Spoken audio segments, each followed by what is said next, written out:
Altesse royale, émir du Qatar, Monsieur le Président de la République du Sri Lanka, Monsieur le Premier ministre, ministre des Affaires étrangères du Qatar, Excellences, Mesdames, Messieurs, je voudrais avant toute chose, Altesse, vous remercier pour l'accueil chaleureux, amical, attentionné qui m'a été réservé depuis mon arrivée à Doha. Vous remercier aussi de m'avoir convié à participer à l'ouverture de ce 12e forum qui illustre bien votre volonté de voir le Qatar s'impliquer toujours plus dans la résolution des grands défis qui se posent à la communauté mondiale. De votre volonté de voir le Qatar s'engager activement au service de la stabilité, de la sécurité et de la paix dans l'ensemble de la région. C'est cette même ambition déterminée et clairvoyante qui a permis au Qatar, en l'espace de quelques années, de mettre en place les conditions d'un développement aussi remarquable qu'harmonieux, d'être à la pointe de la modernité et du progrès, tout en valorisant son patrimoine, sa culture, son histoire, de s'ouvrir largement au monde et sur le monde dans un esprit constant de dialogue empreint de tolérance et de respect de l'autre. C'est dire que je suis particulièrement heureux de pouvoir faire résonner la voix de la francophonie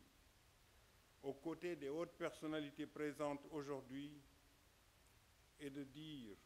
et de toutes celles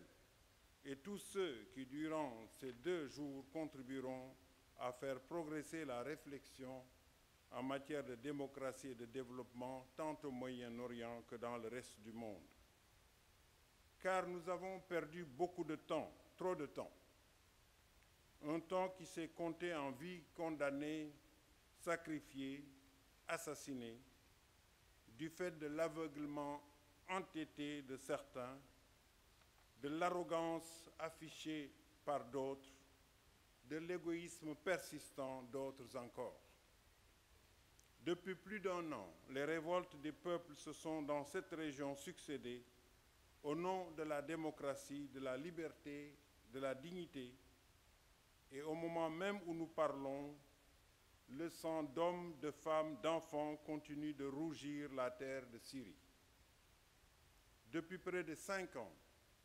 une crise mondiale à l'ampleur trop souvent déniée est venue saper l'économie de nombreux pays développés et alourdir un peu plus encore le fardeau des pays les moins avancés ou des petits pays insulaires déjà aux prises avec une crise alimentaire, énergétique, environnementale. Combien de vies aurions-nous pu sauver si nous avions eu la lucidité d'admettre, quand il en était encore temps, que l'exercice des droits et des libertés fondamentales est une aspiration universellement partagée et que l'on ne peut indéfiniment maintenir ou cautionner l'oppression, l'autoritarisme, la dictature, aujourd'hui bien moins qu'hier, parce que le monde est devenu transparent et interconnecté. Combien de drames individuels et collectifs aurions-nous pu éviter si nous avions eu la lucidité d'admettre, quand il en était encore temps, que les marchés jamais ne se réguleront d'eux-mêmes, faute d'avoir su ou voulu, malgré des signes avant-coureurs évidents, prendre la mesure de ces situations politiques et économiques explosives, faute d'avoir su ou voulu mettre en place préventivement et à froid les réformes nécessaires, c'est à chaud et au prix fort, dans un climat d'instabilité et parfois de violence, que se sont imposés les changements. Nous savons bien, dans ces conditions, combien il est et il sera difficile pour les gouvernements issus des révolutions du printemps arabe de répondre aux immenses attentes et à l'impatience des peuples, singulièrement de la jeunesse, alors que les déficits publics se sont au fil des mois creusés. Nous savons bien combien ces transitions sont délicates, jusqu'à mettre parfois en danger cette démocratie au nom de laquelle tout a commencé. Nous savons bien par ailleurs que malgré les centaines de milliards de dollars déboursés dans l'urgence pour renflouer les banques, malgré les mesures budgétaires et monétaires adoptées par les États, l'économie mondiale est entrée en récession et que ceux par qui la faillite est arrivée ont tôt fait de renouer avec leurs pratiques scandaleuses et spéculatives d'avant la crise. Ces avertissements brutaux ne nous ont-ils pas suffi? Qu'attendons-nous pour honorer les promesses faites aux pays du printemps arabe dans le cadre du G8 et du FMI et pour débloquer l'aide dont ils ont un vital besoin? Qu'attendons-nous pour mettre en place non pas des demi-mesures ponctuelles, mais ces régulations et ces réformes en profondeur, seules à même de remettre les marchés dans leur rôle, non pas de maîtres, mais de serviteurs de l'économie réelle, tout en repensant les missions de l'État. Car, comme l'affirme Montesquieu, pour qu'on ne puisse abuser du pouvoir, il faut que par la disposition des choses, le pouvoir arrête le pouvoir.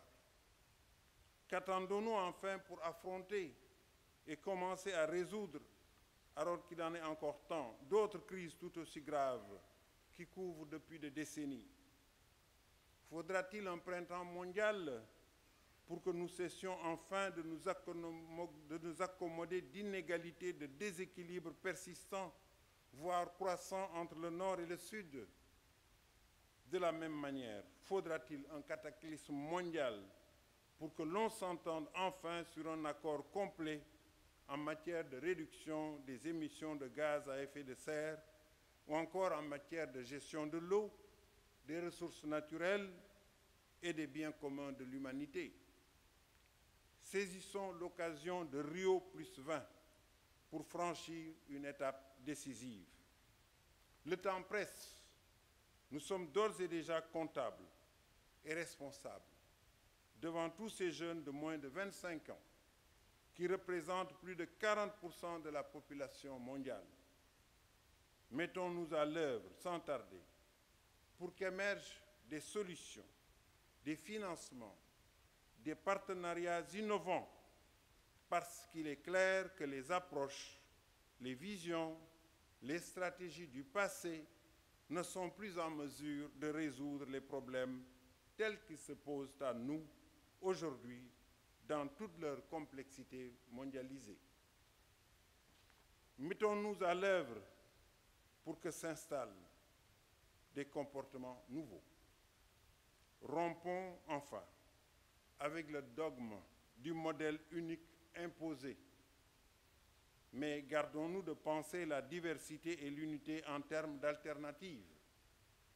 parce que la diversité sans l'unité nous conduira à la fragmentation politique, culturelle, religieuse du monde, tout comme l'unité sans la diversité nous conduira à l'uniformité. Préférons en toute chose l'équilibre aux extrêmes, car, comme le disait fort à propos Blaise Pascal, c'est sortir de l'humanité que de sortir du milieu. Réaffirmons notre attachement au multilatéralisme, tout en ayant la volonté politique de démocratiser les relations et les instances internationales pour qu'enfin nous fassions des choix d'avenir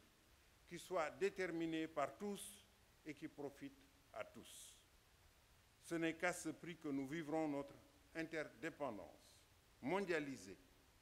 comme une force et comme une chance qui s'imposera à une communauté humaine véritablement solidaire, le partage assumé de valeurs universelles et l'idée que la terre est notre patrie à tous. Je vous remercie.